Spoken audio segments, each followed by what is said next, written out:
The Jets' season is beginning to spiral, and now they play the two most talented teams in the AFC East back-to-back. Will their season even be alive by the time we get to Thanksgiving? This is an action-packed episode of Jets Class. We have Dan Orlovsky on to try to fix the Jets' offense. We're going to talk about why this team has become an undisciplined disaster, plus 4 downs and so much more, but it starts all with this. It's the takeoff.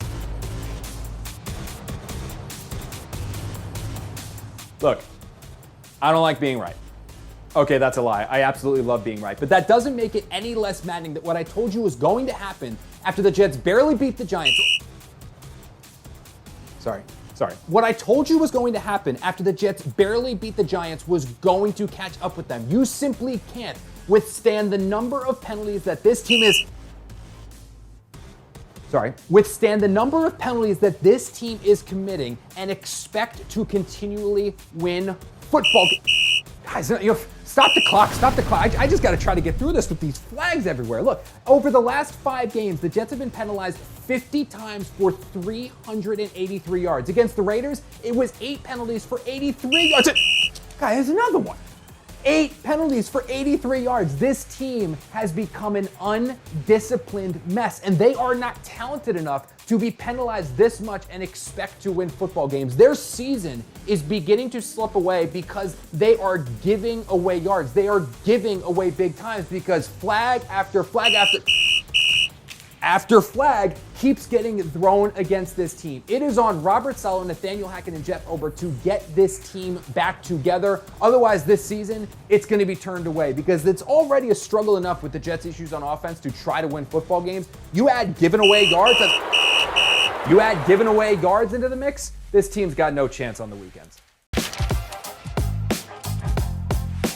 It is time for 4 downs, and it is presented by Monmouth University. Explore further at monmouth.edu/amplified. Real simple, real quick. It's 4 topics on the Jets, my thoughts on those topics, and it starts right now with first down. We're going to see if we can actually get a second set of downs on this one. I'm not totally sure. I don't know about you, but when I assess the sorry state of this Jets offense, the number one way that I came up with to fix this team, it was to cut third-string running back Michael Carter. Really? That's the master plan? That's how this team really expects to turn this offense around? No, I don't think that's going to make a difference. And no, I don't think that this is the only thing that the Jets are going to do. CJ Uzomah, he's probably going to see a diminished role as well at tight end. The Jets are going to get some younger guys involved, but this is all lipstick on a pig. If you want to truly turn this offense around, what I do genuinely believe the Jets have to do, it is a new quarterback under center. And I know Zach Wilson had a statistically better game against the Raiders. The Jets did move the ball, and there are a number of other issues plaguing this team, whether it's on the offensive line, drop balls, wrong routes run, but all of those problems are compounded by the fact the Jets do not have a true point guard. It is at times the blind leading the blind. They need a new voice in there. They need a new leader. They need someone else calling the shots that could potentially energize and rejuvenate this offense. Now, sticking with Zach Wilson against the Bills, fine. If that's what the Jets want to do, and seeing if no longer Michael Carter on offense and maybe no longer seeing so much of CJ Uzomah, maybe that will make a bigger defense. Okay, fine, give it a shot. But if it doesn't work, like I don't think it will, they need to be ready to go to Tim Boyle, just like they went to Mike White last year.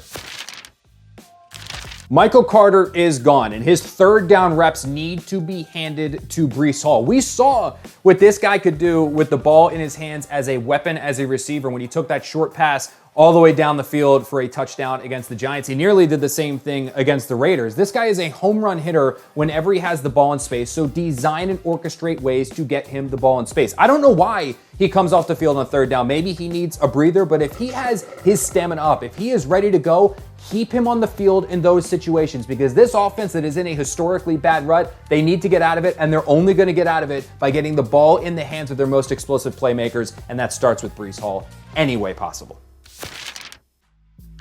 The Jets needed a quarterback the moment that Aaron Rodgers went down, but the Jets insisted that no quarterback was available who would give them more than what they already had in Zach Wilson. Really?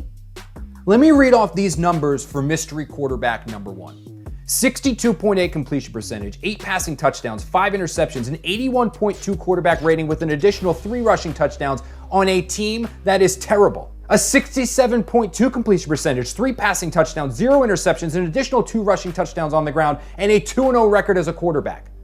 That is the stat line for Josh Dobbs this year with the Cardinals, and then after he was traded to the Vikings for basically a pick swap in the 6th round. That's right, in 2 games with the Vikings, Josh Dobbs has as many touchdowns as Zach Wilson has this season, and the Jets could have had him and they passed on him. That is the biggest ball dropping by the organization this year, because you can't help but think that if Josh Dobbs was on the Jets right now, they are not only leading in contention for a wild card spot in the playoffs, but also might have a chance to take the AFC East crown from the floundering Dolphins and the can't stop falling Bills.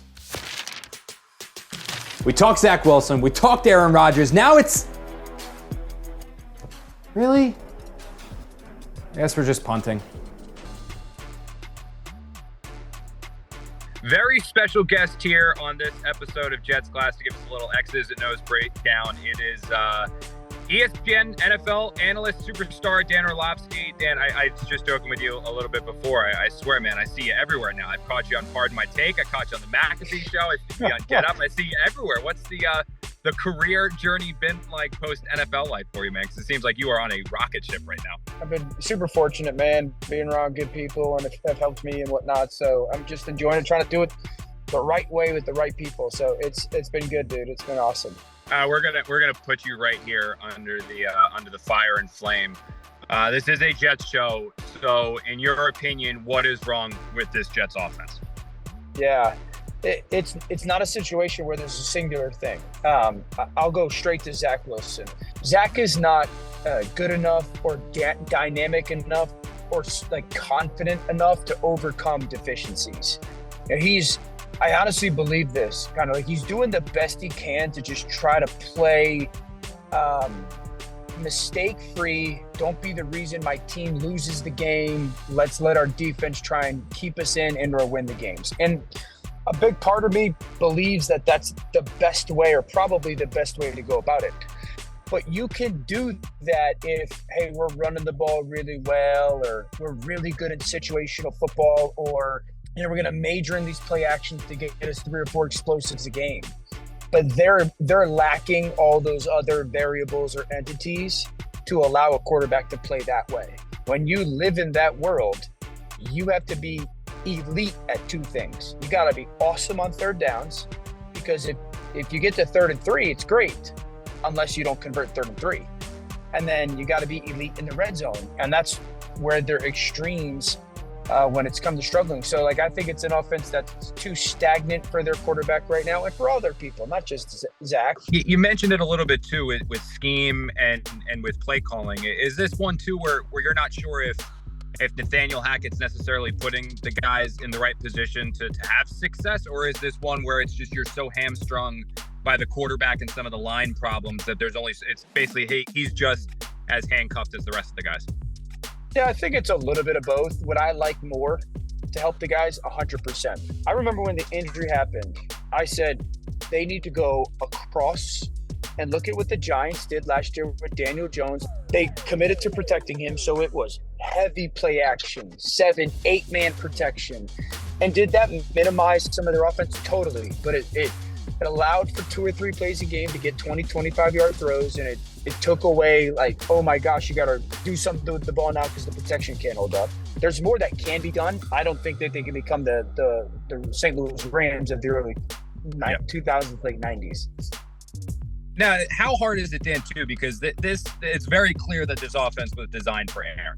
As someone who's played quarterback in the league, how hard is it to go from, okay, this was the game plan for guy A, to then go something almost completely different to guy B? Yeah, it's drastically different, because you're going from, hey, I could call anything and I know we'll get into the ideal play, to saying, how do I call the ideal play? Yeah. You know, and it's a vastly different world, and you're trying to be very protective of that. And that, not only that, kind of like, you would call the play and say, hey, if the defense is wrong, we're going to be good. And if the defense is right, we're going to be good. Because Aaron was so great and is so great at the secondary play. Like, hey, I drop back and great, nothing's there, and I'll go find something. And if not, no mistakes happen, because he's the most, valuing the football quarterback of our generation. And I think it's just really difficult for everybody, to sit there and say, oh man, we have to be in the perfect play to have success, because there's the quarterback certainly, but nobody's really overcoming that stuff or masking it. Last one for you, Dan, is just, you've been in locker rooms, and I'm sure you've been in locker rooms where one side of the ball is carrying their weight a little bit more than the other side of the ball. Is there a fear that as November drags on, you get into December, and unfortunately more losses pile up than wins, that you do have that fracture of defense starts finger pointing, offense finger pointing, and how do you prevent that, or is it almost inevitable? 100%, that's a real thing. How do you prevent it is results on the field. There's nothing that the coach can say, because players, they know the truth. Players always know the reality. They watch the tape. And so, it's not only like the fracture of the locker room for football, it's the, never turning back type of stuff, because it's, Zach Wilson, can he have a future there? And then it's also, you're trusting decision makers with your both individual future and your team success future, and you don't want to lose that as well. Thanks again to Dan Orlovsky for joining us. Seriously, I don't think there is anyone better at analyzing the game of football than that guy. That's also going to do it for us here on this episode of Jets Class. Make sure you catch all previous episodes of Jets Class, because let's be honest, they're pretty freaking sweet. They're available across SNY's digital platforms. That is Facebook, that is X, that is YouTube. And if you're going to watch it on YouTube, make sure you subscribe to SNY's channel and give us a little like across all of those Jets Class episodes. You can also catch me and the rest of the Jets pregame live crew on Sunday on SNY on Jets pregame live. That's coming your way at 3 p.m. before the Jets take on the Bills. That is a big game. That's going to be a big show, and I can't wait to see you guys there.